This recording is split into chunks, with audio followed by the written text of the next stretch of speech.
नमस्कार दोस्तों। Bloody vibes के आज के हैरान कर देने वाले बहुत ही ज़्यादा खौफनाक से अनोखे एपिसोड में हम लोग आप लोगों के सामने लेकर आ गए हैं मुंबई के गोरे गांव में स्थित एक ऐसी खतरनाक भूतिया बिल्डिंग की कहानी जिसे सुनकर आप लोगों के मन में इतना डर लग जाएगा कि आप भी कहीं बैचलर हैं, किसी किराए के घर में या अपार्टमेंट में अकेले रहते हैं तो आप लोग वहाँ से भाग खड़े होंगे तुरंत। भाई कोई दोस्त के घर चले जाते हो, कोई रिश्तेदार के घर। बड़ी खतरनाक कहानी है। आइए डायरेक्टली जिया की ज़ुबानी जानते हैं कि इतने बड़े शहर में एक बिल्डिंग में ऐसी खौफनाक घटना घट कैसे गई। सबसे पहले हमको ये जानना पड़ेगा कि ये घटना घटी किसके साथ और इस घटना की शुरुआत कैसे हुई थी। तो ये जो घटना बेसिकली घटी एक माही नाम की लड़की के साथ। उसके साथ बहुत बुरे लेवल तक तो नहीं घटी, नॉर्मल लेवल तक घटी, लेकिन उसने कुछ ऐसा सुन लिया, उसने कुछ ऐसा बर्दाश्त कर लिया जो कोई इमेजिन भी नहीं कर सकता। तो सबसे पहले हम लोग को माही की लाइफ के बारे में जानना होगा। ये जो माही नाम की लड़की है ये भोपाल की रहने वाली है। इसकी पूरी फैमिली हमेशा से भोपाल में ही रहती थी और इसका स्टडी भी भोपाल में ही चालू था। लेकिन इसका बचपन से सपना था कि मुझे एक्टिंग मॉडलिंग करना है। मतलब इसको ग्लैमर वाली दुनिया में जाना था, एक्टिंग करना था, मॉडलिंग करना था, उसको कुछ ना कुछ बड़ा काम करना था, उसका बचपन सपना था।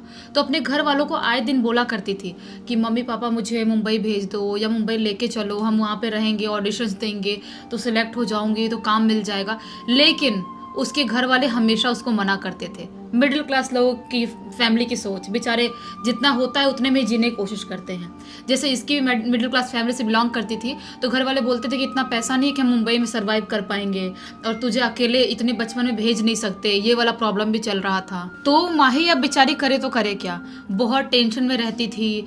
एक वक्त ऐसा आता है जब वो 12th पास कर लेती है, अपने घर वालों से बहुत जिद करने लगती है, बोलती है अब मैं बड़ी हो गई हूँ, मुझे भेज दो मुंबई में। मेरे पहचान की एक लड़की है वहाँ पे, दोस्त जिसकी फैमिली रहती है, तो मैं उनसे बात करूंगी और वो लोग मुझे रेंटेड हाउस कोई ना कोई दिलवा देंगे, आप इतना टेंशन मतलब मुझे भेज दो।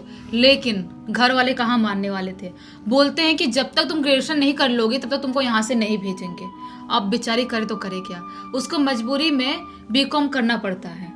अपना जो भी बीकॉम का 3 साल का अपना कोर्स था वो करती है और उसके बाद अब फाइनली घर वालों को फैसला सुना देती है। अब बड़ी भी काफ़ी हो गई थी, बोलती है कि अब मुझे कुछ नहीं पता, तुम लोग कितना भी मुझे रोकोगे मैं नहीं रुकूंगी, अब मैं जाऊंगी ही जाऊंगी।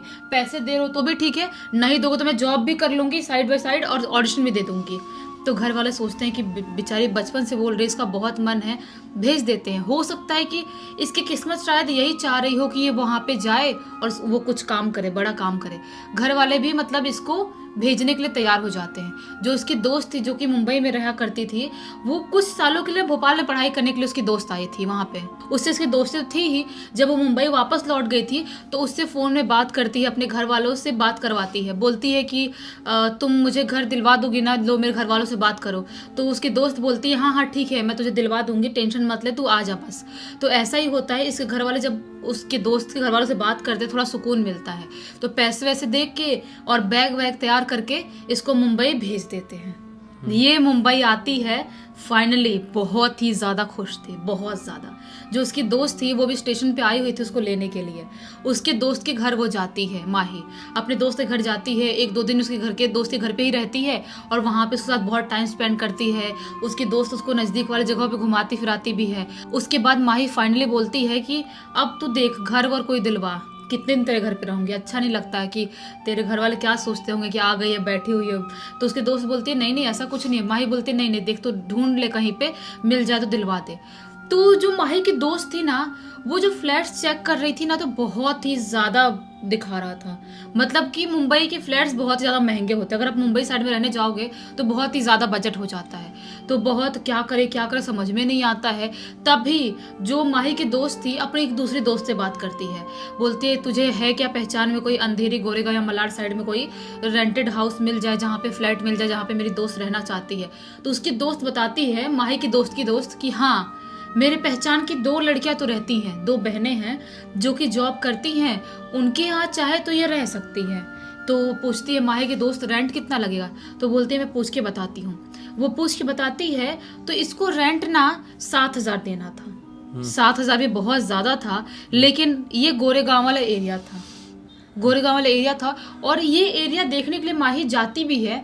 ये एरिया बहुत ही ज़्यादा एकदम मेन गोरेगांव में नहीं था, थोड़ा सा आउटर एरिया में था, लेकिन इसको समझ में नहीं आता कि इतना रेंट क्यों लग रहा है। माही के दोस्त बोलते तुझे ये फ्लैट चाहिए कि नहीं चाहिए बता दे, मतलब वो 2 बहनें ही रहती हैं तो शायद तू वहाँ पे कंफर्टेबल रहती। तो माही बोलती है कि क्या करूँ यार, समझ में नहीं आ रहा है और मुझे यहाँ के बारे में कुछ भी नहीं पता है, हो सकता है इतना ही रेंट लगता होगा। तो माही उस चीज़ के लिए रेडी हो जाती है। ये जो जगह था वहाँ पे 7,000 उसको देना और प्लस वो 2 लड़कियां रह रही थी, इतना ज़्यादा बजट वहाँ पे नहीं लगता, लेकिन ये अब दे रही थी, बेचारी क्या करे। तो अपना सामान वामान लेके वहाँ पे शिफ्ट हो जाती है, जो भी डिपॉजिट देना था डिपॉजिट भी देती है और रेंट भी देती है। वहाँ पे आराम से माही रहने लगती है। लेकिन अभी माही को रहते हुए 3-4 दिन का टाइम हुआ ही था, जो उसकी रूममेट्स थी ना 2 लड़कियां, उसको ना बहुत परेशान करने लगी थी। उसको हर चीज़ों पे टोकती रोकती थी, मतलब ये नहीं करना है वो नहीं करना है। और माही अगर कहीं बाहर जाती भी थी ऑडिशन के लिए, वो लोग क्या बोलती थी, अगर तू 9 बजे तक घर पे आई तो हम घर का दरवाज़ा खोलेंगे, वरना तुझे बाहर ही रहना पड़ेगा, हम नहीं खोलेंगे। ये क्या बात हुई? ऐसा ऐसा माही को बोलते थे। तो वो बेचारी अब करे तो करे क्या, बिल्कुल नई लड़की, मुंबई नया शहर, इतना बड़ा शहर, अकेले क्या करे वो, और अपने उस दोस्त पे इतना डिपेंड नहीं हो सकती थी। और किसी को अच्छा नहीं लगता है किसी घर पे जाके 3 दिन रहे, वैसा वाला भी था। तो वो ऐसा ही करती थी, रोज़ ऑडिशन जाती थी अपना, रोज़ कभी ऐड के ऑडिशन जा रही है, कभी फिल्मों के जा रही है, सीरियल्स के जा रही है, रोज़ ऑडिशन दे रही है, लेकिन कुछ भी रिजल्ट नहीं आ रहा है। वो क्योंकि एक्टिंग उसकी कुछ खास नहीं थी, लेकिन तो भी अच्छी दिखती थी तो ऑडिशन दे रही थी बेचारी। तो ऐसा वाला था। बहुत टाइम हो गया उसको वहाँ पे रहते रहते, उस बिल्डिंग में, उस फ्लैट में 1.5 महीने तक का टाइम हो गया। एक दिन की बात है, अचानक से उसको एक जगह से कॉल आता है कि एक मॉडलिंग प्रोजेक्ट है। मॉडलिंग प्रोजेक्ट है मतलब मॉडलिंग नहीं बोल सकते, लेकिन आपको मॉडल काम रहेगा। ये कोई क्राइम शो है जो कि जिसमें आपको मॉडल बनना है और आपका इतने दिन का शूट रहेगा। कॉल आता है तो माही बहुत खुश होती है, सोचती है पहला काम है, जैसा भी हो, मतलब मॉडल बनना है या जो भी चीज़ें करना है, लेकिन कम से कम शूट मिल तो रहा है, कुछ तो पैसा मिलेगा उससे। और जो आदमी था जो कॉन्ट्रेक्टर ने इसको कॉल किया था, वो बोलता है कि 4,000 बजट रहेगा पर डे। जब 4,000 पर डे सुनती है तो बहुत ज़्यादा खुश हो जाती है। ये 2016 की बात होगी। बहुत खुश होती है, सोचती है कि वाह यार, अगर 2-3 दिन का मेरा शूट रहा तो मतलब 1 महीने का रेंट आराम से अपने उस शूट से निकाल लूंगी मैं। उस समय मिलता तभी था इतना बजट, अभी तो 1,000 रुपए ले लो बोले। हाँ, 500 रुपए, 500 वैसा वाला था। फिर तो बेचारी बहुत खुश होती है, उसको अपनी रूममेट्स जो थी उन लोगों से बताती है। तो वो लोग पूछते हैं कौन से डेट को शूट रहेगा तेरा, तो ये बताती है कि इस तारीख को मेरा शूट है। वो लोग बोलते हैं अच्छा यार, जा जा कर कर। अभी अच्छे से बात कर रहे थे वो लड़की लोग, 1.5 महीने हो गए थे रहते रहे वहाँ पे। तो अपना माही का वो दिन आ जाता है फाइनली, जिस दिन उसको शूट पे जाना था। पहला दिन शूट तो बहुत ही अच्छे से होता है, बहुत ही अच्छे से करती है। दूसरा दिन जो था ना उसका कॉल टाइम, वो शाम के 6 बजे से था। मतलब ये जो शूट होने वाला था रात में ही होने वाला था। शाम के 6 से मॉर्निंग के 6 बजे तक इसका शूट का कॉल टाइम लगने वाला था। तो वो अपने रूममेट्स को बोलती है कि देखो यार, आज तो मेरा शूट शाम को 6 बजे से कॉल टाइम है मेरा, मैं क्या करूँ, रात भर मुझे शूट में बाहर रहना पड़ेगा। और तुम लोग देखो सुबह सुबह कहीं जाना मत, मैं 6 बजे मेरा वहाँ से छूट जाएगा। और ये शूट पता है कहाँ हो रहा था, नायगांव में हो रहा था। तो अगर मेरा 6 बजे शूट से छूटूंगी तो मैं 7-8 बजे तक तो पहुँच जाऊंगी घर पे, 8 बजे तक तो कैसे भी आ ही जाऊंगी। तो तुम लोग घर पे ही रहना, कहीं चले मत जाना। तो ये जो रूममेट्स थी बोलती है हाँ यार, उतनी सुबह सुबह कहाँ जाते हैं हम लोग, हमारा ऑफिस का टाइम भी है, तो हम 9 बजे तक ही निकलते हैं। तो चाबी इसको एक्स्ट्रा दे के नहीं रखे थे माही को, वो लोग एक ही चाबी रखे जो वही लोग खोलते थे और वही लोग बंद करते थे, ऐसा वाला था। तो माही अपना मस्त दिन भर अपना टाइम पास करती है। उसके बाद शाम के टाइम में 6 बजे कॉल टाइम था, अपने शूटिंग वाले सेट पे पहुंच जाती है। वहाँ पे पहुंचती है, मस्त शूट शाट कर रही है, मस्त करते करते रात के 1 बजे करीब उसको क्या पता चलता है कि मेरा शूट खत्म हो गया अचानक से, कि मतलब जो भी मेरा सीन था वो खत्म हो गया है, अब मेरा सीन नहीं लगने वाला है। अब वो सोचती है अब मैं क्या करूं। बिल्कुल बेचारी मुंबई जैसे बड़े शहर में नहीं है, बिल्कुल किसी को जानती भी नहीं है, और सेट से रात के 1 बजे छूटना और घर पे आना उसके लिए बहुत मुश्किल हो गया था। करे तो करेगा, कुछ समझ नहीं पाती है। तो अपने जो सेट पे थोड़े बहुत लड़कियां थी जो ईपी वगैरह थे, उनसे बात करती है, बोलती है कि मतलब मैं क्या करूँ, मैं घर कैसे जाऊँ, मेरा घर गोरेगांव के इधर वाले एरिया में है, तो मैं क्या कैसे जाऊँगी, समझ में नहीं आ रहा, और आप आधी रात में ऐसा पैकअप कर रहे हो, तो इसके बारे में मुझे आइडिया नहीं था। तो जो शूट वाले लोग थे, जो ईपी वगैरह थे, वो क्या बोलते हैं कि प्रोडक्शन की गाड़ी जाएगी आपको छोड़ने के लिए। ऐसा होता है कई बार, हम आधी रात को पैकअप करते हैं तो जो एक्टर्स रहते हैं उनके लगभग लोकेशन तक अपनी गाड़ी से हम छुड़वा देते हैं, और आप तो लड़की हो, आप अकेले हो तो आपको छुड़वा देंगे। और माही को ना सेट पे लोग एक दिन में पसंद करने लगे थे क्योंकि ये नेचर की बहुत अच्छी थी। तो प्रोडक्शन गाड़ी आती है और इसको बिल्डिंग के नीचे छोड़ देती है। ये 2-2:15 बजे तक आराम से अपने बिल्डिंग के नीचे पहुंच जाती है क्योंकि रात के टाइम में इतना ट्रैफिक नहीं होता है, पूरा हाईवे खाली रहता है। तो ये वहां पे अपने बिल्डिंग के पास पहुंच जाती है 2:15 बजे तक, और उसके बाद ये जाती है अपने फ्लैट में। फ्लैट जहाँ पे था उसका फ्लैट था 4th फ्लोर पे। तो 4th फ्लोर पे जाती है और बेल बजाना चालू कर देती है। लेकिन ये बहुत बेल बजाती है, कोई भी अंदर से दरवाज़ा नहीं खोलता है। अब ये टेंशन में आ जाती है, मतलब क्या करूं मैं, ये लोग दरवाज़ा क्यों नहीं खोल रहे हैं। चलो समझ में आता था कि 9 बजे के बाद नहीं खोलते थे, लेकिन ऐसा कोई नॉन स्टॉप बजा रहा है उसके बाद भी नहीं खोल रहे तो बहुत गलत बात है। ये ऐसा किसी के साथ नहीं करना चाहिए। रात भर क्या मैं रोड पे खड़ी रहूंगी, रात भर बिल्डिंग नीचे खड़ी रहूंगी, ये तो गलत बात हो गई ना। बहुत बेल बजाती है लेकिन कोई भी नहीं खोलता है। अब ये परेशान होती है और परेशान होके अपना वहाँ से सीढ़ी से उतरते हुए नीचे आते, क्योंकि रात के टाइम में ना यहाँ पे लिफ्ट बंद कर देते थे ये बिल्डिंग में, और ये बिल्डिंग था 6th या 7th फ्लोर तक का था, वहाँ पे बंद कर देते रात में लिफ्ट, तो इसलिए आती है सीढ़ी से उतरते हुए नीचे आती है और उसके बाद उनको फ़ोन करना चालू कर देती है। लेकिन वो लोग फ़ोन भी नहीं उठा रही थी। अब इसको अंदर से घबराहट होने लगती है, मैं करूँ तो करूँ क्या, बिल्कुल नई लड़की हूँ, यहाँ पे मेरा कोई वैसा पहचान का है भी नहीं, मैं किसके घर पे जाऊँ, क्या करूँ, कुछ भी समझ में नहीं आ रहा है। जो मेरी दोस्त है उसका घर भी काफ़ी दूर है, मैं कैसे कहाँ से ऑटो लूँगी, क्या करूँगी। एक बेचैनी और घबराहट बेचारी माही के दिल में हो रहा था। बेचारी करे तो करे क्या, बार बार फ़ोन लगाती है। तभी उन जो दोनों लड़कियाँ थी उनमें से जो छोटी वाली बहन थी वो फ़ोन उठाती है। फ़ोन उठाती है तो माही बोलती है हेलो हेलो कहाँ हो तुम। तो बोलती है कि क्या हो गया, तू बार बार फ़ोन क्यों कर रही है। तो माही बोलती है कि यार मैं बिल्डिंग के नीचे खड़ी हूँ, मैं घर पे इतना बेल बजा रही हूँ, तुम लोग दरवाज़ा क्यों नहीं खोल रहे हो।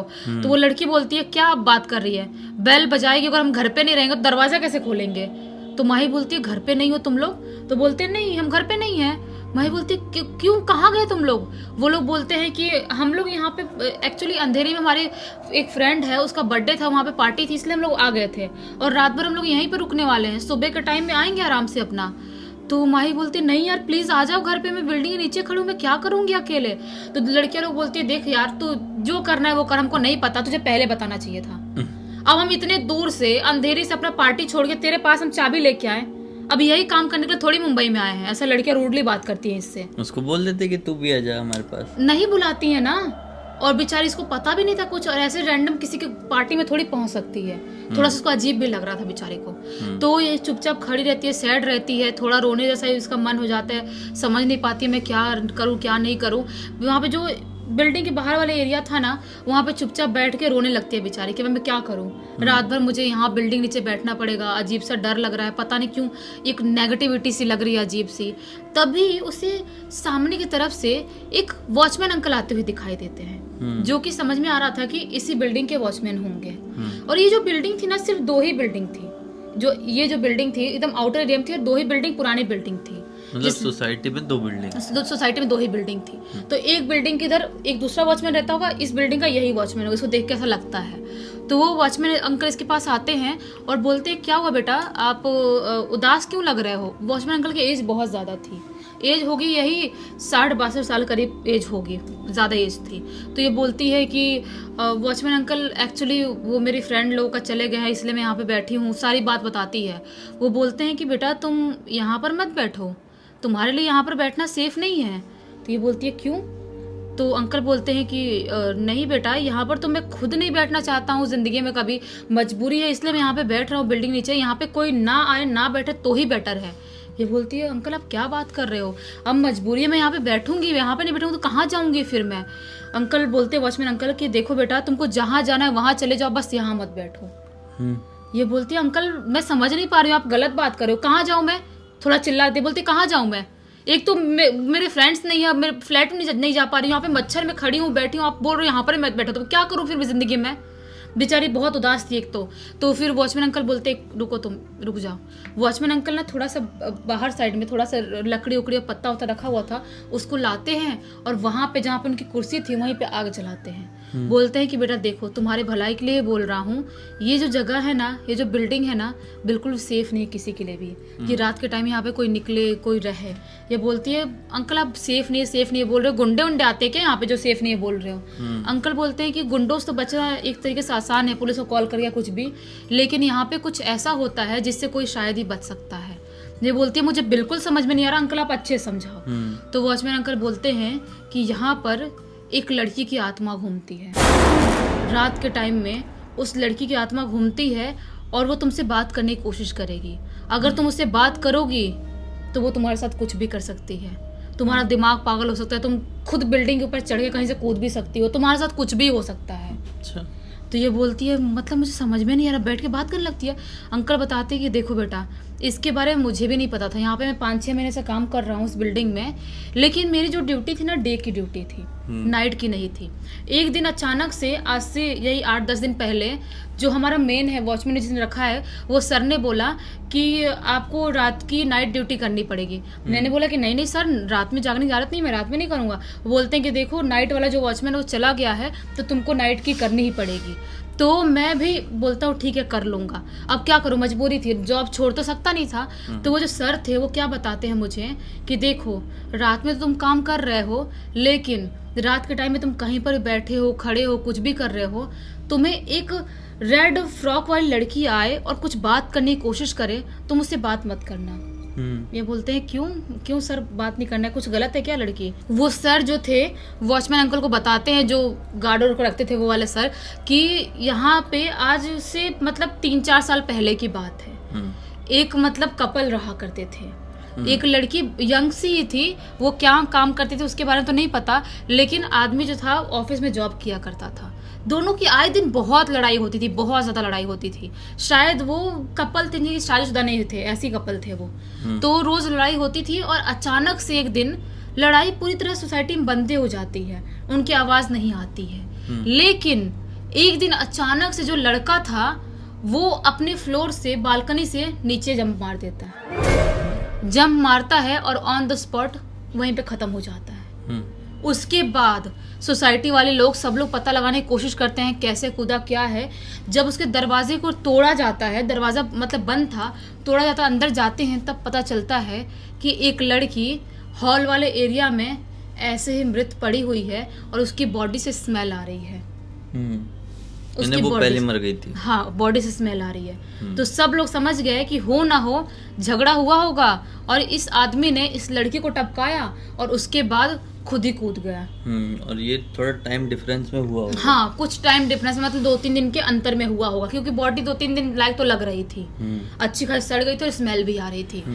उसके बाद से ये जो बिल्डिंग वाला एरिया ना, दोनों बिल्डिंग का एरिया, लड़की जो है ना लोगों को दिखाई देने लगी। जो लड़की मरी थी उस टाइम पे उसने रेड टाइप का फ्रॉक पहने, जैसे किसी पार्टी से आई होगी वैसा टाइप का फ्रॉक पहनी हुई थी। उसके बाद एक दिन वो अचानक से एक बूढ़ी आंटी को दिखाई दी, बूढ़ी आंटी को दिखाई दी और वो बूढ़ी आंटी ऊपर गई 7th फ्लोर पे और वहां से जंप मार दी। ऐसा टाइप कुछ हुआ। उसके बाद वो आए दिन किसी ना किसी को दिखाई देती। एक अंकल हैं इसी बिल्डिंग में, 3rd फ्लोर पे रहते हैं, उनको रात में दिखाई दी और उनसे बात करने की कोशिश की और उसके उन्होंने से बात की है, शायद उनको पता नहीं था उसके बारे में। उसके बाद से वो खून की उल्टियाँ करने लगे, खून की उल्टियाँ करने लगे, बहुत बुरी तरह से बीमार हो गए और बीमार होने के 3-4 दिन के बाद ही वो भी खत्म हो गए। बाप रे।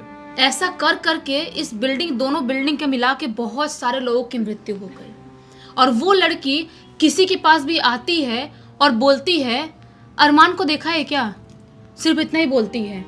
तो अगर किसी ने बोल दे कि हाँ ना, कुछ भी बात कर लिया और उसकी आंखों में देख लिया, समझ लो वो गया। और वो अरमान वही होगा, उसका जो भी बॉयफ्रेंड था वो होगा। तो कोई भी उससे बात करनी, जब लोगों को पता चला, लोगों ने रात में निकलना बंद ही कर दिया, यहाँ पे आना जाना। और किसी को ऐसे पता भी चलता, उसको दिख भी जाती थी, अगर अचानक सामने आ जाती थी तो लोग उसको देख के भी अनदेखा करके डरते डरते वहां से निकल जाया करते थे। ऐसा वाला करना चाहिए। हाँ, तो ऐसा वाला था। तो वॉचमैन अंकल को इसने बोले कि अंकल आप भी तो नाइट ड्यूटी कर रहे हो 8-10 दिन से, आपको नहीं दिखाई दी? तो वॉचमैन अंकल ने बोला कैसे नहीं दिखाई दी, जो भी रात के टाइम में यहाँ पे रहता है उसको दिखाई तो देती ही है वो। मुझे भी दिखाई दी थी। आज से 6 दिन पहले की बात है, मैं ऐसे ही चेयर पे इधर ही बैठा हुआ था और अचानक से वो रेड फ्रॉक पहने लड़की यहाँ पर आई और अचानक से आते से ही बोलती है, अंकल अरमान को देखा क्या? मैं कुछ नहीं बोलता हूँ। फिर बोलती है, अंकल अरमान को देखा क्या? फिर से मैं कुछ नहीं बोलता हूँ। अब भारी आवाज में बोलती है, अंकल अरमान को देखा क्या? बता रहे हो कि नहीं? बहुत ही बुरी आवाज में चिल्लाते हुए बोलती है। तो भी मैं कुछ भी नहीं बोलता हूँ। मैं ऐसा का ऐसा बैठा हूँ और ऐसे ही बैठा हूँ। ऐसा लग रहा था कि शायद मेरे को हार्ट अटैक हो जाएगा, मैं मर जाऊंगा, इतना ज़्यादा डर लग रहा था। लेकिन तो भी मैं खुद को कंट्रोल करके ऐसे बैठा हूँ। वो बहुत टाइम तक चिल्लाती है बहुत ही क्रीपी आवाज़ में और वहाँ से रोती या रोते वहाँ से निकल जाती है। मैं लिटरली ऐसे मुंह किए देख रहा हूँ। वो थोड़ी दूर आगे जाती है और आगे जाके गायब हो जाती है। उस दिन से मेरी हालत इतनी ख़राब हो गई है कि मैं बैठता नहीं, सिर्फ राउंड मारता रहता हूँ। कभी उस बिल्डिंग के वॉचमैन के पास जाता हूँ, कभी यहाँ बैठता हूँ। मोस्टली आग जला के रखता हूँ मैं। आग से ये सारी चीज़ें डरती हैं। हाँ, इसीलिए मैंने आज भी आग जला के रखा हूँ। बेटा देखो, आज रात में तक तुमने अगर रुकने का यहाँ पे प्लान कर लिया, यहाँ पे रुकी रही हो, तो तुमको कहीं पर भी वो रेड फ्रॉक वाली लड़की घूमते हुए दिखाई देगी, उसकी तरफ मत देखना। तो माही बोलती है, ठीक है अंकल। बहुत ज़्यादा घबरा गई थी, एकदम पसीना हो गई थी वो। बोलती है, अंकल मुझे पता नहीं था यहाँ पे ऐसा कुछ है, मैं यहाँ पे आती ही नहीं रहने के लिए। अंकल बोलते, बेटा किसी को कैसे पता चलेगा? अगर कोई बिल्डिंग में कुछ कांड हो भी रहा है तो लोग बिल्डिंग वाले बाहर थोड़ी निकलने देते हैं, ऐसे कांड को नहीं निकलने देते हैं, लोग छुपा के रख लेते हैं, क्योंकि फ्लैट्स का इतना ज़्यादा रेंट रहता है, कोई लॉस में थोड़ी जाना चाहेगा। तो ये चुपचाप वहीं पे बैठे हुई है, कुछ भी नहीं बोल रही। अंकल भी इससे अब बात नहीं कर रहे हैं, ये भी अंकल से बात नहीं कर रही है। एक अलग से डर और सदमे में ऐसे बैठी हुई है। तभी अचानक से लिटरली उसके सामने से एक रेड फ्रॉक वाली लड़की जाते हुए दिखाई देती है। क्लियर दिखाई देती है। वो जो ऐसे देख रहे तो उधर झटके मुंह ऐसे कर लेती है और मन में हनुमान चालीसा पढ़ना स्टार्ट कर देती है। उसको पता था कि हो ना हो ये लड़की वही होगी। इतना ज़्यादा घबरा जाती है कि शायद मैं आज नहीं बच पाऊंगी। वो लड़की मेरे पास आ गई और बाई चांस मैंने उसकी आंखों में देख लिया, मैं गई समझ लो। वो जो लड़की थी ना, बार बार इन लोग के आसपास से भाग रही है, आ रही है, जा रही है, भाग रही है, चिल्ला रही है, रो रही है, अरमान कहाँ हो तुम? अरमान को देखा क्या? चिल्ला रही, भाग रही है, आ रही जा रही है। ये सब कुछ सुबह के 4:30 बजे तक हुआ। 4:30 बजे तक ये सब कुछ हुआ और उसके बाद जाके फाइनली उस लड़की की आवाज़ बंद हुई। वो जो रात थी ना, माही के लिए बहुत ही ज़्यादा खौफनाक रात थी। यानी ब्रह्म मुहूर्त में ही चीज़ें ठीक हुई, रात भर कांड होता रहा। हाँ, मतलब माही को, मतलब किसी को बताती तो इस बात पे यकीन भी लोग नहीं कर पाते हैं। लोगों को लगता है कि शायद माही झूठ बोल रही है, लेकिन जिनके साथ होता है सिर्फ वही समझ सकते हैं।